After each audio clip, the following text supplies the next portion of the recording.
Hi friends, எல்லாருக்கும் வணக்கம். இன்றைக்கி பார்த்தீங்கன்னா இன்ஸ்டன்ட் உண்ணியப்பம் தான் செய்ய போகிறேன். அதுக்கு பார்த்தீங்கன்னா தேங்காய் கொஞ்சமாக அரிஞ்சு நெய்யில் வறுத்துக்கலாம். சர்க்கரை ஒரு அச்சு காய்ச்சி எடுத்து வச்சுக்கலாம். இப்போ பார்த்தீங்கன்னா மாவு அந்த கப்பில் 1 கப் அரிசி மாவு, 1 டேபிள் ஸ்பூன் தேங்காய், 3 சின்ன பழம், ஜீரகம் போட்டு நல்லா க்ரஷ் பண்ணி எடுத்துக்கலாம்.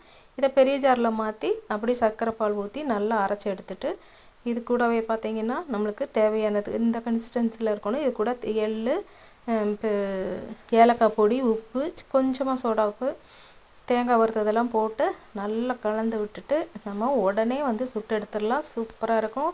ட்ரை பண்ணி பாருங்கள். இந்த ஈஸி ரெசிபிக்கு நம்ம சேனலை ஃபாலோ பண்ணுங்கள். இது வரைக்கும் சப்ஸ்கிரைப் பண்ணாதவங்க கண்டிப்பாக சப்ஸ்கிரைப் பண்ணிடுங்க. பிடிச்சிருந்தா ஒரு லைக்கும் போட்டுருங்க. பாருங்கள், சூப்பராக இருக்குது. உடனே நம்ம புளிக்க வைக்க தேவையில்லை, அரிசி ஊற வைக்க தேவையில்லை. சூப்பராக செஞ்சிடலாம். ட்ரை பண்ணி பார்த்துட்டு ஒரு லைக்கை போட்டுருங்க. பாய்.